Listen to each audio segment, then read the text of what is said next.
అన్న present auto పరిస్థితి ఎలా ఉందన్న అసలు బయట? ఈరోజు ఆటో పరిస్థితి ఎలాగుందంటే ఏం చెప్పమంటారు? గతంలోనే ఎలక్షన్ల ముందు హామీలు ఇచ్చారు. చంద్రబాబు నాయుడు గారు, పవన్ కళ్యాణ్ గారు, లోకేష్ గారు హామీలు ఇచ్చారు. ఆరులు సూపర్ సిక్స్ పథకం కింద ఇచ్చిన హామీల ప్రకారంగా ఈ ఉచిత బస్సు పథకం అనేది ఆగస్టు 15వ తారీఖుని ప్రారంభించడం జరిగింది. వాళ్ళు ఉచిత బస్సు పథకం పెట్టే ముందు రాష్ట్రంలో ప్రజలు లేట్ అవుతారు, ఈ 40 లక్షల మంది 50 లక్షల మంది ఆటో కార్మికులు లేట్ అవుతారు, ఈ రాష్ట్ర వ్యాప్తంగా ఆటో కార్మికులు లేట్ అవుతారు, వాళ్ళ కుటుంబాలు లేట్ అవుతాయి, వీళ్ళు కష్ట సుఖాలు ఏంటి, ఆటో కార్మికులు రోడ్డు మీద 5-10 టికెట్ సర్వీస్ చేసుకుని ఆన్లైన్ వ్యాపారాలు కూడా లేక రోడ్డు మీద టికెట్ సర్వీస్ చేసుకున్న క్రమంలోని ఈరోజు ఉచిత బస్సు పథకం పెట్టడం వల్ల దాదాపు 4 రోజులు అవుతుంది. ఈ 4 రోజులు కూడా ఈ ఉచిత బస్సు పథకం అనేది పెట్టడం వల్ల ఆటో డ్రైవర్లకు ఎక్కడ వ్యాపారాలు లేక చెట్ల కింద పుట్ల కింద ఆటోలు పక్కన ఎట్టుకుంటూ రోడ్డు మీద ఉన్నాం. ఇటువంటి ఆటో డ్రైవర్లకు ఇటువంటి పరిస్థితి ఈ రాష్ట్రంలో ఈ కూటమి పార్టీ వాళ్ళు ఇది ఏర్పాటు చేశారు.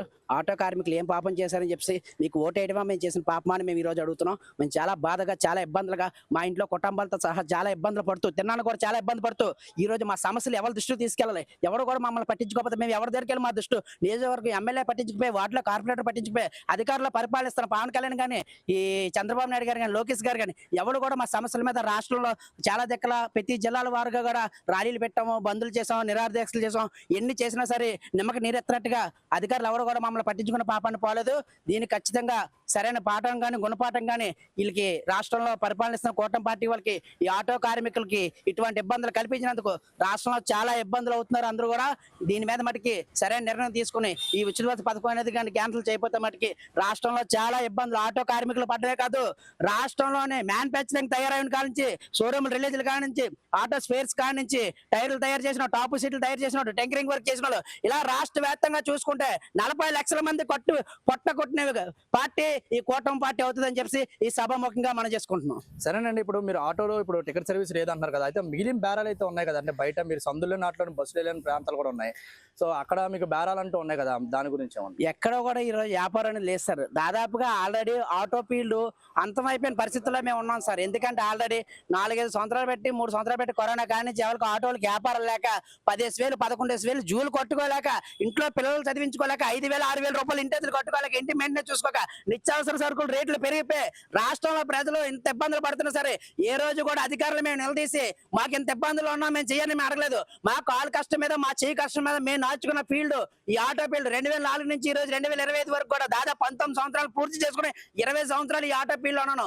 ₹1 సంపాదించకపోతే పోయాను సార్. కనీసం పిల్లలు పెంచుకోవడానికి రోజు 200-300 కూడా సంపాదించుకోకపోతే మగవాళ్ళు అని చెప్పుకోవడానికి మాకు ఎందుకు సార్ ఈ జీవితాలు? మా వ్యాపారంలో మాకు మేము ఎవరైనా ఆదాయం అడగరుస్తాం సార్. మేము గవర్నమెంట్ మాకు ఉపాధి కల్పించమని కూడా అడగట్లేదు.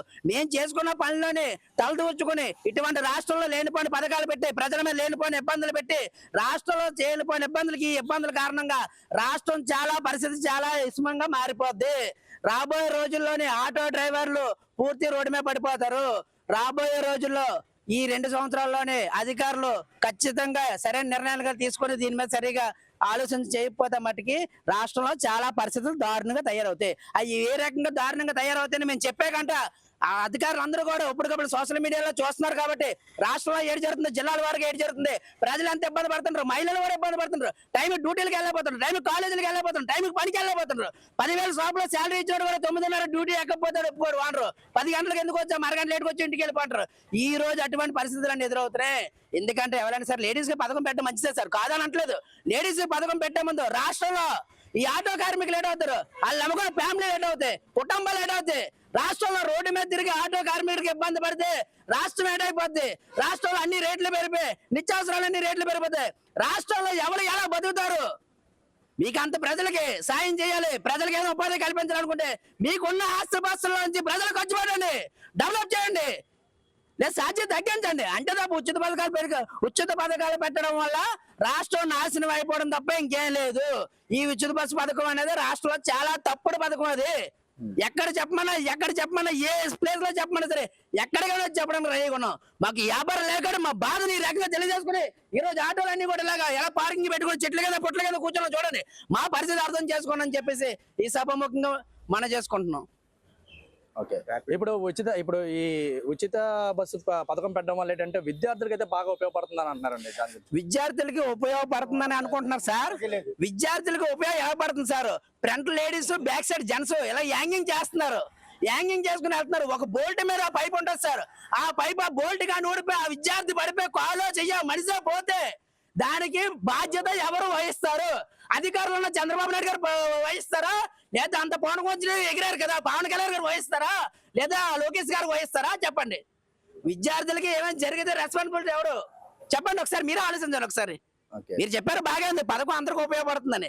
పథకం ఉపయోగం ఎంత ఉపయోగపడుతుంది, అది వేస్ట్ గా ఎంత రద్దు అవుతుంది? అంటే కొంతమంది మహిళలకు విషయంకి వస్తే ఇప్పుడు మేము తెచ్చుకున్న 10,000లోనే కనీసం ఈ 2,000 3,000 అయినా ఛార్జీలు మిగులుతున్నాయని చెప్పి కొంతమంది మహిళలు అంటారు.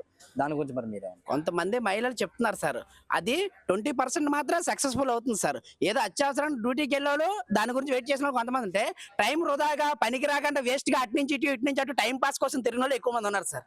70% 80% ఆలే ఉన్నారు సార్. ఓకే. సో ఇప్పుడు ఈ ఉచిత బస్సు ఫ్రీ పథకం వల్ల అయితే మాత్రం ఉపయోగం అయితే లేదంటారా? ఉచిత బస్సు పథకం వల్ల రాష్ట్రంలో ఎక్కడ కూడా ఉపయోగం లేదు సార్. అది చెప్పుకోవడానికి ఉపయోగం ఉంది తప్ప రాష్ట్రంలో పరిపాలించడానికి అయితే ఉపయోగం లేదు సార్. ఓకే.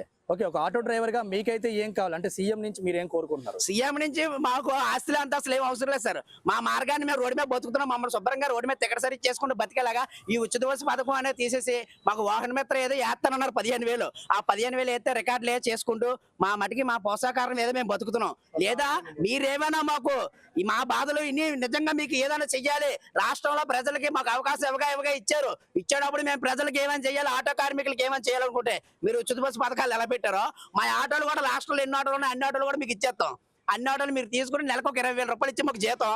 ఆటోలు తెప్పంటే ఎక్కడ ఫ్రీగా జనాలు తెప్పంటే అక్కడ తిప్పుతాం. మా కుటుంబాన్ని ఇది కూడా మాకంటే ఒక 20,000 రాకపోతే ఈ రోజుల్లో ఎవరికి జరగని పని, అది మీ అందరికీ తెలిసిందే. ఓకే. సో అయితే మీకు అంటూ ఆటోలను కూడా గవర్నమెంట్ వాళ్ళు దాంట్లో తీసుకోవాలని చెప్పి మీరు కోరుకుంటారు? ఆటోలు తీసుకుంటే మేము దానికి మించిన హ్యాపీనెస్ ఇంకేం ఉండదు సార్. నెలకు మాకు ఒక 20,000 రూపాయలు కేటాయిస్తే మా ఆటోలు కూడా వాళ్ళకి పెట్టేసి మాకు డీజిల్ నిమిత్తం రోజు ఆయిల్ ఇన్ని ట్రిప్పులు కొట్టమంటే అన్ని ట్రిప్పులు కొడతాం. ఎక్కడ తిరగమంటే అక్కడ తిరుగుతాం.